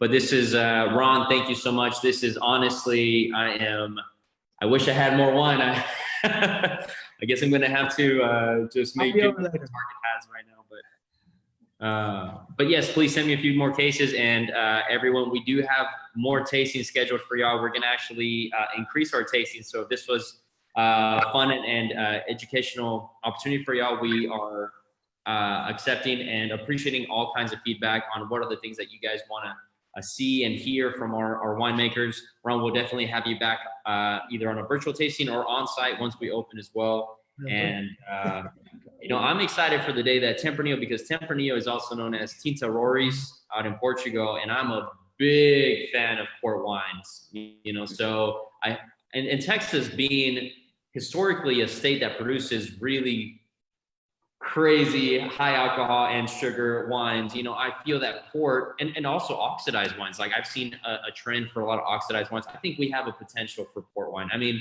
I think overall internationally the trend for port wine is going down a little bit because of people being more health conscious, less sugars, keto diets, whatever it is. But I think we have the potential for, especially if we focus on Tempranillo, on making phenomenal ports. And I don't know, that could be a question for you to, you know, give us your opinion on. But Ron Yates port. If you you need to come to the winery sometime, because Todd loves making port. So for fun, as I was talking about 15 and 16, we made all those Tempranillos that we didn't bottle. We distilled all of those, not us, because that's illegal. But we sent it to Texas Hill Country Distiller and distilled all that down to wine brandy. So this year we started making our first port. We made a Viognier port, and we're making a Tempranillo and Tinta Cow port, I believe, with the wine brandy that was originally Tempranillo that we made. So we've fantastic. Been in charge of the process the whole way. And Ron, let me make a plug. We have a distillery that would love to make your wine into brandy for you. We'd love to do a collaboration of Still Austin Whiskey in Austin, Texas. They make great bourbon. I'd love to talk to you. Yeah, please. Yeah, we'd awesome bourbon. absolutely love to do it. Yeah, I'd love to. We have bourbon barrels too, if you want those. But cool. This is the beauty about wine, you know. I think some of the best deals and negotiations happen over a glass of wine. So But yeah, folks, thank you all so much for today's virtual wine tasting. Like I said, this will remain on as long as Ron allows us to have some time with him. But folks, once again, Austin, Texas Wine Society and Wanderlust Wine Company, thank you all so much for your participation. And we look forward to having you all next Friday and Saturday. We're going to be featuring a Pinot Noir from Oregon, I believe, and then a Texas Mourvedre. So we're talking about Tempranillo. So now we're going to switch over to Mourvedre to have the kind of decision for us to make on, what should be the next state varietal, I guess. But I defend Tempranillo. I'm a big Mourvedre guy, but Tempranillo today rock my socks. It was beautiful.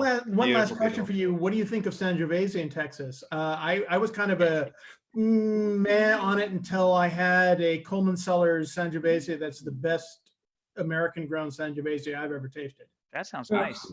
Yeah, so I was the same way. But at Yates, we decided we had tasted some really cool Italian stuff. And of course, Todd is a contrarian. Instead of doing, Aglianico or multiple Ciano, which everybody was doing, he said, no, I think we're going to make some Sangiovese. And I believe that Coleman and us get the same Sangiovese from Farmhouse Vineyard. Yeah. And so we make a Sangiovese from there. We make a Sangiovese from Neil Newsom, and we make a Hill Country Sangiovese from what was Alamosa Cellars and has now been purchased and is Bear Vineyards. Italian grapes scare the hell out of me because there's like 30 Spanish varietals and there's like 60 French varietals and there's like 2,700 Italian varieties. But I've been really impressed with some of the Sangioveses that we've made and some that other people are making. And we have certainly taken an avenue in that with Ron Yates, and Sangiovese every year is one of our heavy hitter grapes. And we're digging it. It's really doing some cool things. So Ron, you're going to be making Super Texans? Super Texans. Yeah. Unfortunately, Rick at, Flat Creek already took that name. I can't call it Super Texans. But no, we are. Yeah, we actually we just bottled I'm trying to remember the exact blend, but yeah, our version of a Super Tuscan that Todd put together, and it's spectacular. So cool. Yeah. All right. Yeah. I'm here. If anybody wants to stay and hang out, I got nothing to do. So. Thank you so much, Darlin. Thank you, Ron. This was great. I appreciate it. Bye, Chris. Bye, Rod. It's been fun. I appreciate everybody coming and hanging out. It's especially getting to see a bunch of people. It's just been me and my daughters and my wife and my mom, and they're tired of me. So the Merlot that we had there a couple of months ago, so that you said that's not going to be available for 2 years? Is that so? That is also Friesen Vineyards. That's the same vineyard that we're trying today. So there's our assistant winemaker. Look at his ugly face there. He's out on the vineyard right now. Been here this whole time. That's right. Hey. Yeah. So that, I don't know what we're going to do with that. Merlot is usually, we do a Bordeaux style blend called Amalgamation, which is Merlot heavy with a little cab and a little bit of Petit Verdot, which I think Merlot is not necessarily, I always say that about that's my favorite, but I really dig that. And we will continue moving on with that a little bit, but we are so excited about the 2019 Merlot that I can't imagine we're not. It was lovely. It really, really was lovely. Looking forward to being able to buy it. Yeah, some of it will probably go to Spicewood on its own as Merlot. Okay. Nice. Yeah. So I have a question. Please. So Ron, well, it's not really a question. It's maybe I have a statement. My first a short statement. The reason I fell in love with Texas wines 9 years ago was actually because of a bottle of Tempranillo I was given as a gift. Mm-hmm. It was Dan Gatlin's Tempranillo, and it blew me away. I had lived in Spain for 10 years. I got my master's in viticulture, enology, and marketing there. And I went to every wine convention across the country. I came here and someone gave me a bottle of Tempranillo that blew me away after tasting. Yeah. Spain has approximately 85% of all the vines in Spain are Tempranillo. In each region, it tastes different. Mm-hmm. Each sub-region within Rioja, you have 3 and they taste, as you know, quite different. And but I was blown away by Texas, and that's what made me dive into the Texas wine industry. But I kind of just wanted to say, because it's funny that that's what brought you. I knew Spain had something to do with it, but I didn't realize it was the Texas Tempranillo grape. What I would like you to tell the story of is the Count. When he came in, Count John Umberto Salvi is the 20th MW in the world. He's lived in Bordeaux for 40 years. And he came to, well, each year we come. Todd invites us, pardon me. Ron invites us each year. Ron and Todd both come and visit usually. And so could you just tell them about that wine that was so? Yeah, I think that was the Touriga, I believe, that he dug. Well, so that, yeah, so he came in. My favorite is, he has a cane that's a chair, right? He has a cane that he uses to walk, and he was standing with us, and it was a Viognier, that's what it was. He tried the Viognier out of the barrel, fully expecting to not like it very much, I think. And he tried it, and he looked at me, and he shook the cane, which turned into a chair, and he sat down in the chair and said, "Pour me something else." And so I was like, well, all right, well, this is this Touriga that we're growing just down the street. Why don't you try this? And he laughed at me. He was like, "Portuguese Touriga." I was like, "Yeah." Oh, yeah. He's like, and he tried it, and he was like, "You grew this here." Yeah, just down the road. He's like, "This is one of the best wines I've ever tasted ever.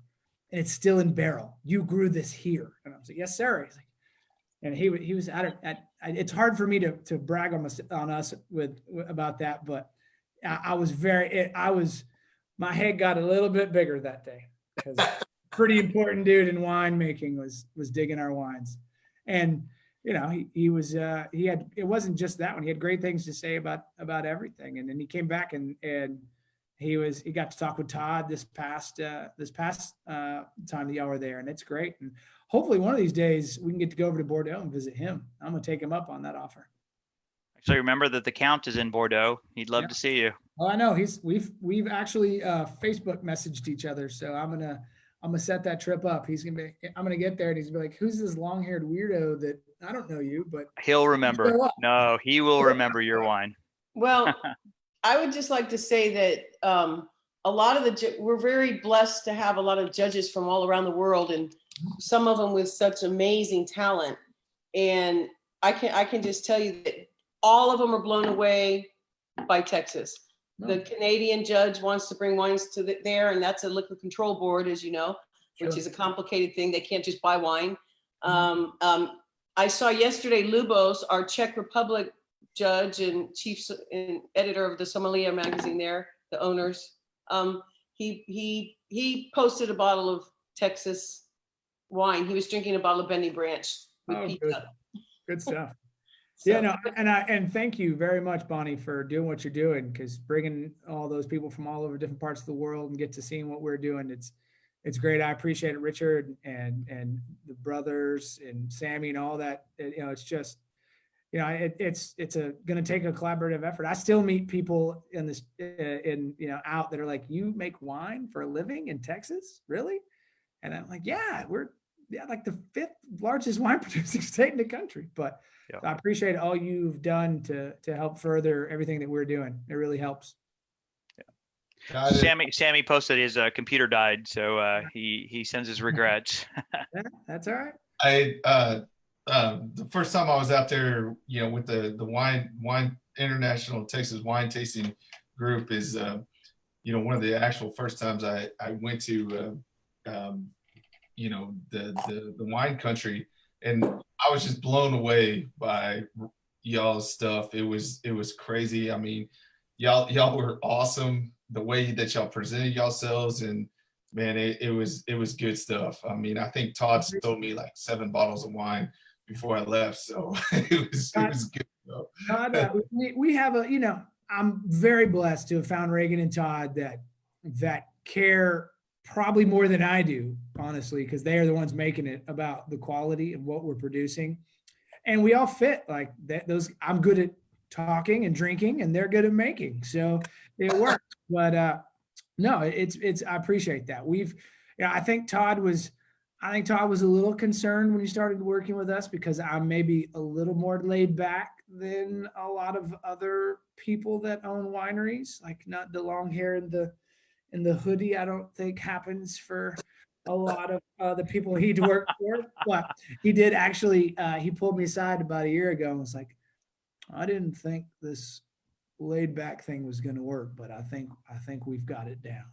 I think it works because, a lot of people, are interested in wine, but don't want to like throw themselves out there because they feel like, it's like one of those things that, oh, I got to have all this education to be a part of wine. But when somebody like you comes across and is laid back and chill and builds that rapport with people, I think that's why, you're like, just one of those cool ass dudes who's like, hey, yeah, man, let's just drink some wine, So, and especially with the Texas mentality where it's like, well, hell, let's go drink some, freaking Lone Star Light. You know what I'm saying? So, no, and that's kind of what, like, I think that probably, and it's probably the reverse. I think if I probably would have made the decision. So I have a really good friend that was with me in Spain, that I came back and went to law school, and he moved to Sonoma and started making Pinot, and he owns a winery called Arista in Sonoma and makes world-class Pinot. I mean, his Pinots were on the cover of Wine Spectator in December. Like, he's killing it with Pinots. But we were in Spain together, and we just, I went and spent about a week or so out kind of around there hanging out with him and trying to figure out that I really want to do it there or in Texas, and realized, oh, well, I can't afford to do it in California, so it doesn't matter. But I think my attitude there wouldn't work. It would, it's, oh, you're not as pristine as that, but I think it fits for Texas because, who are we? We're just a bunch of guys making wine in Texas, and we're having fun with it. And I think we're doing really cool things. But I think that's the most important part, is being able to slide in and sit down and enjoy a glass of wine and hang out. And, we same reason that Todd got in the business, same reason I got in the business. We got in this business to have fun and enjoy ourselves and drink wine and make things. And, why not share that with everybody? Why try to be like, like, sit down at my table and tell me how good or bad it is while we drink it. Your wine is doing all the talking for you, Ron. Yeah, there will be no problem for this. I'll call you back. I'm in the conference right now. Thanks, Josh. I see Lon's on here. There's Bill. Hey, Bill, how we doing?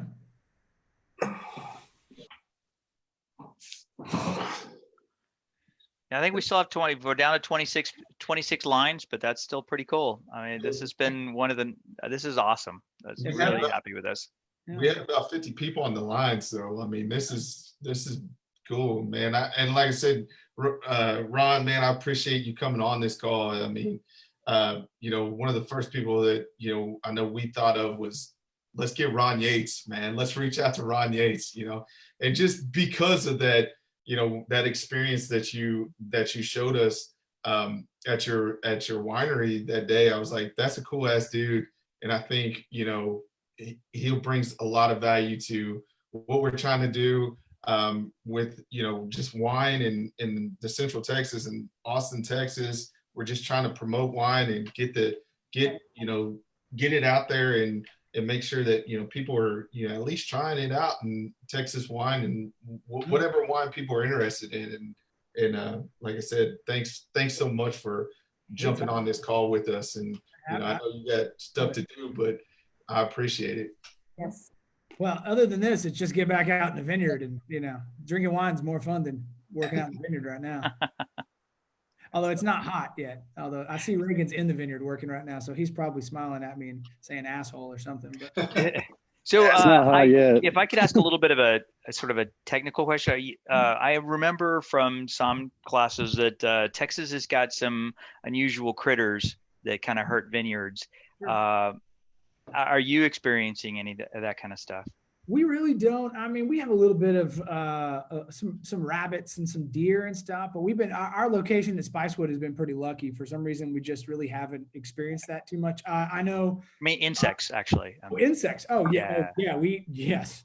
we lost about a quarter of the vineyard last year to Pierce's disease. And Yeah, that's the one. That's the well, one I was yeah, afraid. well, I didn't even want to say it. You know, it's well, it's 2015 when we had the Memorial Day rains, when everything flooded, and we just for 6 months we had standing water everywhere, and that just breeds sharpshooters. And Yeah. So, you know, we've got some. It's been really interesting. We've got some vines that just died right away, and we've got some vines that are, you can tell they're infected and they still have fruit and they're still producing really nice fruit. And we have some that are producing really bad fruit and they're about to get pulled out. But it's some we've seen that Tempranillo, the one probably really bad thing about growing Tempranillo in the state is the Pierce disease really gets it.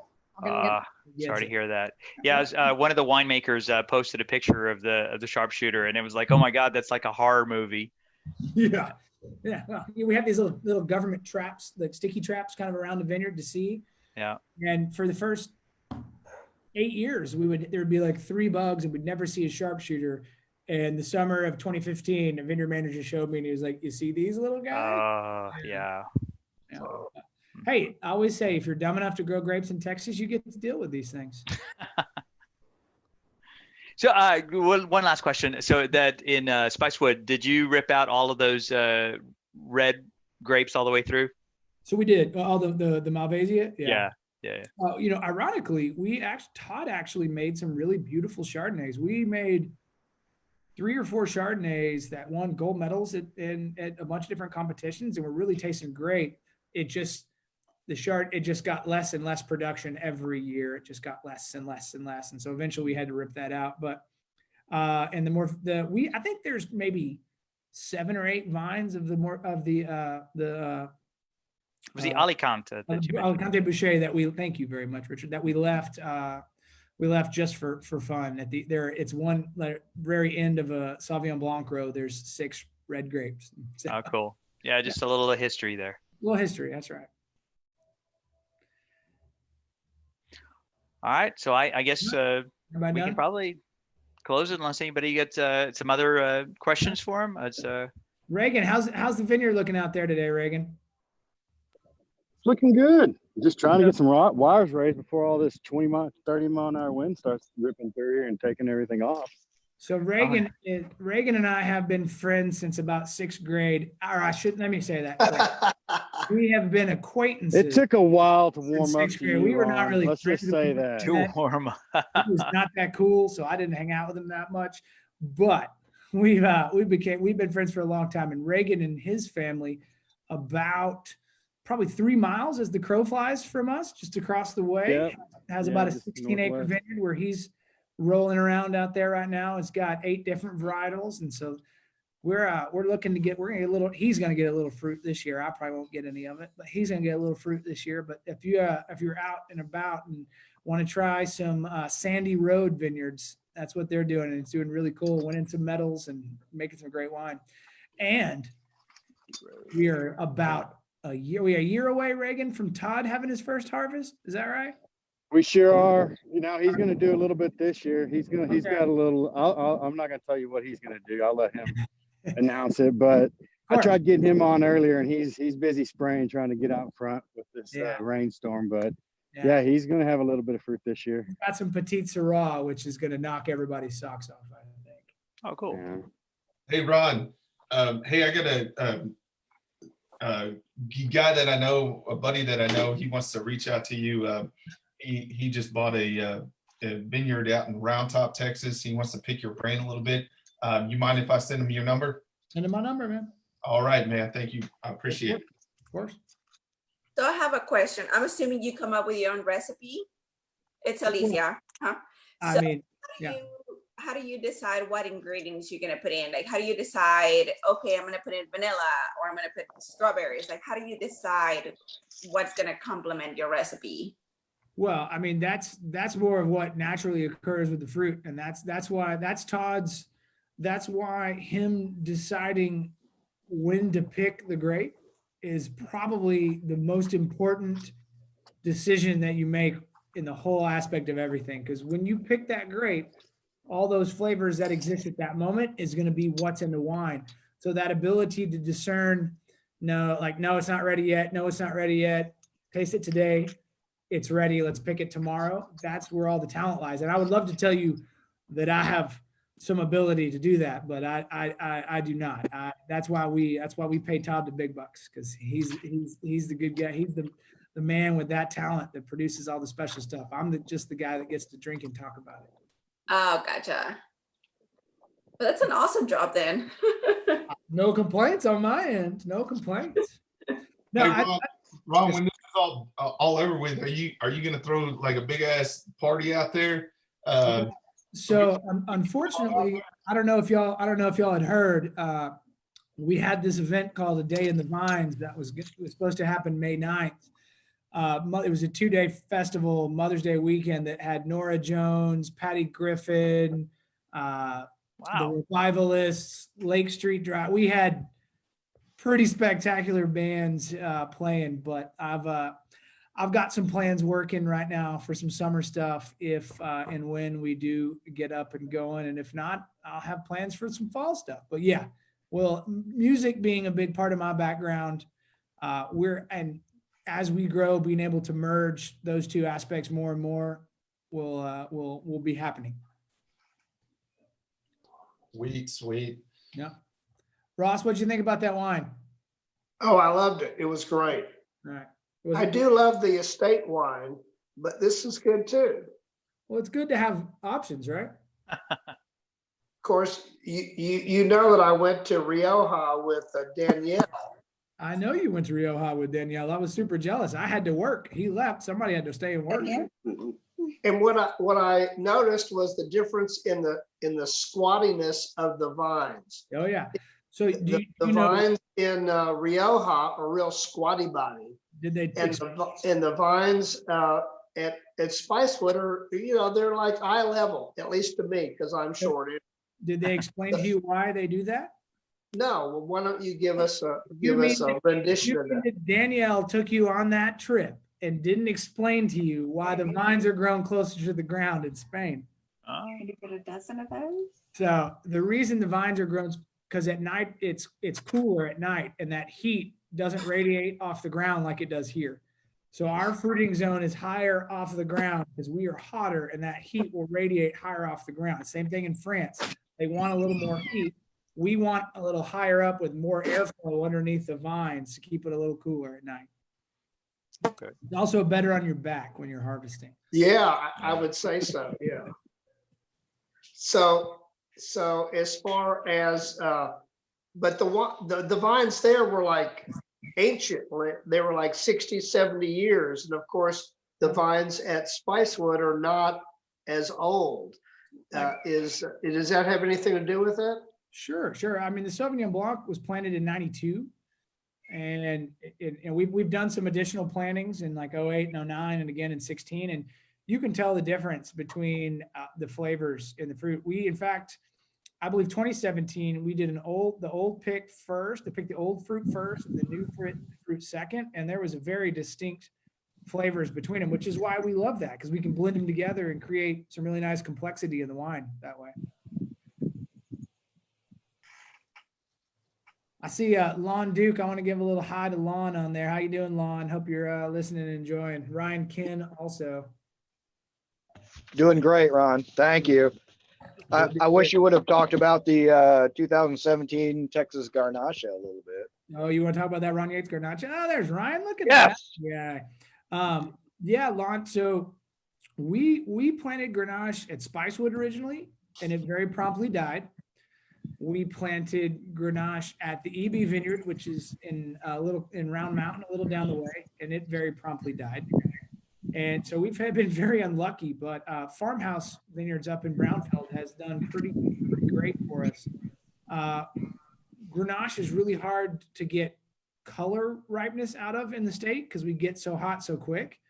So it's great for making rosé. You can get just incredible flavors, but just the color, it's really hard to get really nice, dark, deep, good color out of Grenache. That's why the GSMs are so great, because you can get that amazing strawberry derivative flavors out of Grenache, and then lend Syrah and Mourvedre for color and backbone and structure and strength. So that's that. But that Grenache from Katie Jane at Farm and Nicholas and all the guys at Farmhouse is beautiful. And we blend a little bit of Sangio into that just to get some color, but we're really digging it, and we will continue to make that as long as they continue to sell it to us. That's your favorite one to say. Sangiovese. Yeah. Sangiovese. Sangiovese. Blood of Jove, I believe was what that means. Right. Sangiovese is a lot like Tempranillo to me. Like you can go all over Italy, northern Italy, and find Sangiovese, and some of it can be like knock your socks off, like the best wine you've ever had, and some of it's like, it's some wine. Well, it's actually evolved as well because, they used to put, 10% of a white grape into that. And then eventually the Super Tuscan guys were like, no, we want to do our own thing. And they were selling wines for $1,000 a bottle. And then eventually the Italians like, well, maybe we can call you, Chianti. And they're like, no, thanks. Yeah. Yep. Yeah. Yeah. The wine world's a fickle, interesting place. And it's been a really outstanding. I feel really fortunate and lucky to have spent the last 12 years being a part of all this. I've got to meet amazing people. I've got to work with, like Reagan and Dan, our manager at Spicewood. I used to work for Dan in 1994 at a restaurant as a dishwasher. I mean, we've got a very good family kind of friendly love atmosphere at both places. And sometimes that's great because we always have a lot of fun, and sometimes we fight. That's okay. Any part of any good team's going to have a little bit of fighting. I see you there, Reagan. Close your mouth. Bonnie had mentioned the Canadian guy. There's one of the judges was Francois Cote, and he's going to be doing some Texas wine sort of classes up in Canada. Yeah, and send him some wine. Absolutely, yeah. I think this is going to blow him away. Yeah, no, it's been really fun, and that's when when I feel most comfortable is like when you guys coming and tasting through the wines in the barrel room and getting to talk about what we do and do all that stuff. That's why I love what we do, is because I love talking and I love sharing all that we get to do and getting everybody in there and seeing what we've been making and what we've been spending our time on and how good Todd and Reagan have made it. It's really fun for me to get to experience that with everybody. And so I feel that I get paid to do this. That's pretty cool. What the nice surprise for me is, I've been writing about food and wine for over a decade for magazines and newspapers and stuff, and I'm a little bit older than the other guys, the other founders, so I've been drinking wine for a very long time, and it's always kind of a nice surprise when you find something that you just like so much, and that's happened a couple of times now with your wine. So yeah, and really just no flattery here at all. It's just you make good stuff. It's so thank you. Hey, when you have a really good team, they do all the work. We have a really great time, and I've been able to find some really spectacular people that are really talented at what they do, and that makes my life a lot easier. Sure. Or harder sometimes, because sometimes it's harder. But no, we've been really blessed. I think at this current moment with both places, our winemaking teams, our tasting room teams, our staff, we are sometimes to the detriment of my married life. Dan and I work a lot in the tasting room, and we are very strict about who we bring in on all aspects of the team, and we keep a very lean employee team. But we should probably have 7 more people helping us what we do. But I'm really believe in everybody that we work with, everybody, the job that they do, and I think that it makes us who we are. Yeah, it makes a difference. I've actually I've helped a couple of different growers, sort of pick grapes and things like that over time, and just recently, I've sort of been really surprised at the quality of it, and I'm happy to kind of tell people about it. I've got friends in Europe, and it's when I say Texas wine, it's always this little kind of smile. I'm like, I need you to taste this. I want you to taste this. Even Richie, last week was kind of like, Tempranillo is a Spanish wine. It's. It's fun. I have a lot of friends from UT. In fact, one of my really good friends, he was an offensive lineman at UT, and after he graduated, he got this really nice job in I think it was with Republic in their high-end wine sales, and he's drinking all this. He's about 6'8" and 300 pounds, big old boy, and drinking all this really fancy wine. And we kind of hadn't seen each other 5 or 6 years. We reconnected, and he's like, I'm going to come out and see your wines, taste your wines. And he came out and he brought his friend, and I was really busy right when they got there. I'm going to pour you a Sauvignon Blanc and I'll be right back. And they kind of looked at each other, and you could see the look in his face was like, don't you let him know if you don't like it. Oh. Don't make a face if you don't like it. Right. And they both tasted it and kind of did it looked like, this is good. And I was like, well, I'll be right back. And by the end, like, oh my goodness, you can do this here. Yes, we can. I mean, 10 years ago, I mentioned the Texas Wine and Food Foundation, the big festival they do once a year, and it was just awful wine after awful wine after awful wine after awful wine. It kind of set something in your mind. And then when I first, Benjamin Calais was one of the first guys that came to Austin, and I had some of his wine. I'm like, oh, holy shit, we can actually make good wine. Yeah. And, then I went to your vineyard, I have really good hopes for this. The first thing I did when I finished law school and moved back to Austin in 2005, I was in the music business, but I still knew that wine was kind of what I ultimately, whether it was 20 years down the road and we just grew grapes like that, I wanted to do something with it. And I remember I was living downtown, and I walked into the big central Whole Foods store downtown on Fifth Street. Yep. And at the time, nobody else had Texas wine, but because they were, local Whole Foods and hadn't gone crazy multinational yet, they had one little stand that had about 15 different Texas wines. And I remember I went and bought one bottle of every single one of them. And I went home, and the only thing that I could finish was the Fall Creek Cab Sauv and Dan Gatlin's Tempranillo. And to be fair, 7 of those 15 people probably aren't in business anymore. Right. Yeah. But it was one of the, I was gung ho about doing this, and I tasted those wines and was like, I had a colleague who made wine, and they tried to get their wine sold at Whole Foods, and Whole Foods politely declined and said, oh, well, we sort of tasted sort of aspirin and potato in your wines. And I was in their tasting room one time and said, oh, I'm sorry, I think you may be left a little soap residue in the white wine. And they're like, we don't use soap to clean our wine glasses. Okay.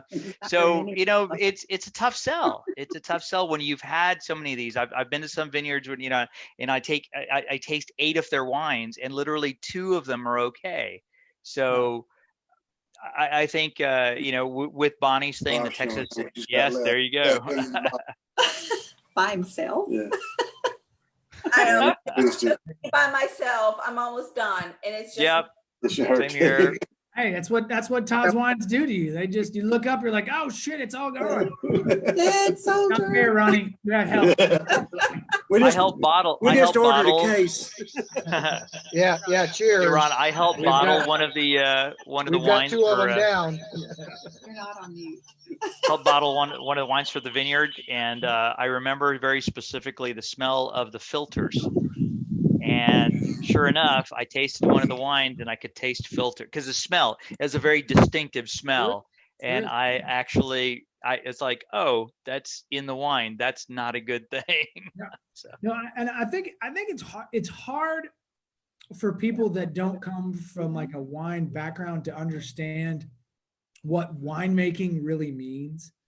I mean, I still get people that'll come through and they're like, you mean you don't go to HEB and buy grapes off the floor and make wine? I mean, I know so that sounds like it's so humorous, but I get that question often. Like people just don't, it's just not one of those things. And to explain to them that like, the palate and the level of creativity and intelligence that you have to have from there to produce all these things is like the same thing. It's like a songwriter writing a song or an artist painting something. I mean, it's not something that everybody in the world is gifted with. Unfortunately, it's just not. Like those of us like me that would love to be a world-class guitar player or somebody talented enough to make really good wine.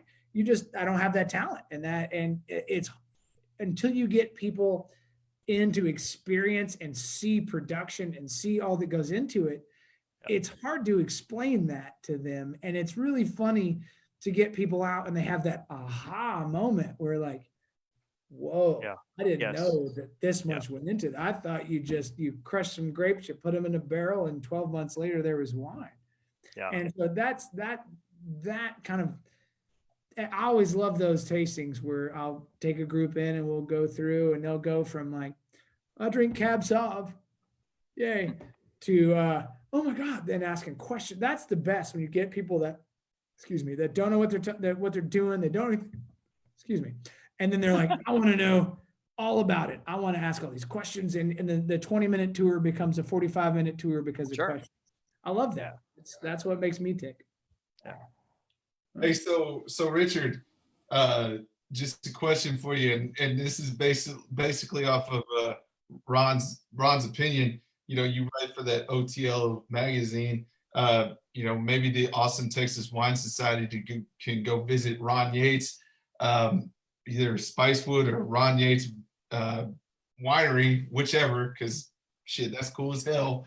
But you could write a piece up on them and put them in your magazine. I'd be happy to do it. I mean, I came from a very sort of jaded opinion of Texas wine, and it really evolved. I went to a couple of years ago. Ben Calais came to Paris in a Bite, and it's that smell. The very the word elegant I know is a little weird, but swirling the wine. Incredible word. Swirling the wine and smelling it. That to me, that is the word. When I taste really, really nice Pinot Noir, and I'm like, that is elegant. And I think that is what talented winemakers can bring, especially to our region, and especially to places like Arizona and New Mexico and warmer regions that are making wine. Elegance is really hard to attain, and I think the level of talent it takes to achieve that, both on the grape growing side and the winemaking side, is not a lot of people have that. And I'm glad you use that word, because that to me is a very on point word. It's in this Tempranillo. I mean, last week I bought a case of Burgundy. There's a Chory Le Bon that I'm very, very fond of, and it's got a beautiful smell to it. And that's why I keep coming back to it. And I open up your bottle, I swirl it, smell it, like, oh, nice, that's gonna be good. And it was. So while we were talking, I texted Sammy, I was like, I want 6 more of those. So Richard, Richard, I'm thinking like your lead is the George Carlin of winemaking. This will work. It'll work. That'll work. Yeah. And talking about the smell, that's really good. You made a really good point, Richard. Somebody recommended wines from Uruguay to me, and I said, okay, one, I didn't know that country even made wine, so I'm very interested. And I tasted 2 wines, and the taste was pretty good, but the smell was not. It smelled like, one of them smelled like sewer. Yep. And it was not, the smell was not good at all. But they said just taste it. The taste is really good. And I think it takes a talent to make sure that your wine smells just as good as it tastes. Yeah. And That's the important part. yeah, I That's agree. like 80% of everything is the smell. absolutely. Right now I'm smelling the wine and it smells amazing. I'm tasting it and it tastes amazing. And I'm like, this is talent right here. Just because I've tasted enough wines to know that sometimes they don't smell really good, but they taste well. And vice versa, where you smell, I mean, it's floral and amazing. And then you taste it and you're like, oh, like, did you put vinegar in this? What is this? Yeah. And it just takes talent, honestly. And that's, I'm glad you brought that up. That's really like, there's been a lot of Texas wines that I'll be like, that like Richard was talking about earlier, like you get the nose and you're like, okay, all right. Mhm. Get it, and you're like, all right. And you get it in, and it's either super thin, like to where there's just not a lot there, or it's like paint thinner and it's just hard to get down. And I say that was 5 years ago. It's rare. That's how I've known what we're doing has really moving forward is 10 years ago. I used to say, if friends would ask me what wineries should we go to, I would say, go to this winery and have that wine. Go to this winery and have that wine. Now I'm like, go to these 30 wineries. And if you somehow don't make it to those wineries, then go to these other 40 wineries and have these 3 wines at that winery. Sure. And you just start to see, and that's a thing. Like, it's to get balance, like we were talking about earlier, to have the nose as integral as the flavors and to have all that come together and personify itself with all your senses is tough. It's really tough to be good on both ends. You know, even though that was 85, 90% of everything is olfactory senses, the mouth still has to be there. There still can't be any sulfur. There can't, like, the tannins have to be soft and so, like it all has to work to be world class. And it does. It takes a lot of work and a lot of time. And I like that we're opening another bottle. That makes me happy. I have a friend that judges wines based on, you know, whether you can drink them by themselves, because we've had wines that work really well with food, but then by themselves, you know, kind of like, yeah, I don't want a whole bunch of glasses of this. I would say this one just drinks so beautifully on its own. I mean, it will complement food, but you know, I've practically finished my bottle now, I think so. And it's been lovely. Every sip of it has been lovely. Well, guys, I just opened Ron Yates right here. That's my last which one did you open? Pouring here. The amalgamation. The same growers. Well, now take that back. The Merlot is Brennan Vineyards Merlot. The cab is Friesen Vineyards Cab, and then the 5% Petit Verdot, and the amalgamation is Jim Johnson at Alamosa here in the Hill Country. Quick question on the up in the where you're getting your grapes. Are they high elevation or are they lower elevation? I mean, what's going on with these? I think John's about 4,000 feet, 3,800 feet. Yeah. Okay, so some of the higher stuff. So towards the west, is that? So they are southwest of Brownfield, but almost New Mexico. Got it. Yeah. I think Loop is the name of the town, named after the cowboy Loop. Lasso. Lariat, yeah. Lariat, yes, sir. No, John is one of those. It was I hate to say that it was dumb luck, but it was a lot of dumb luck. Reagan and Todd were driving to the High Plains to look at our vineyards we currently had under contract, trying to find some cab that we wanted to make that Spicewood Claret for something that was a little more affordable. And there's enough people on here I can be frank with the words. Reagan called John and said, "Hey, I'm Reagan. I'm looking for some from Cab Sauv." And John's response was like, "Who the F is this? Is this a joke? Who's calling me? Did my friends put you up to this? I've been trying to sip this fruit for a year and nobody will talk to me." So Reagan assured him that it was not a joke. And I think he was actually in the car with his family. They had just pulled out of their driveway to go on like a spring break trip or somewhere. And so they turned around and they all met, and Todd and Reagan individually started walking different rows and talking. And I was behind them in another car, and I started getting text messages and phone calls. When one was with John, the other one would walk away and show me pictures and call me, be like, this is the best vineyard we've ever seen. Look at this right here. Look at this right here. And then it would switch off, and Todd would call and be like, dude, we got to get all this fruit. Look at it. And so, and strong trust of my winemakers, we made the call to, he had 5, 3, and 3. So it was 11 acres, and only the cab was producing, and it was only second leaf cab. It wasn't even third leaf cab yet. But by the look of it, we took I was like, we want all of it. We want every bit of it. Wow. And it was a gamble. And now he's got 30 people calling him, trying to get him to grow grapes for him all the time. And I don't have enough money to keep them from buying all the stuff. And, but I feel really, that was one of those, we were working hard. We were trying to we weren't just sitting and taking what everybody had to offer. We were trying to find growers that worked as hard as we do and work as hard as Todd and Reagan work in the winery, work as hard as I work in the office, and trying to represent what we wanted to represent. And I believe in fate because of that, because we got there and it's, look, we're making Cab Sauv that's getting, 97 points. That's right. Texas Cab, 97 points at the San Francisco International. That's amazing. It's not like that's Round Rock, Round Rock local wine competition. Like, right.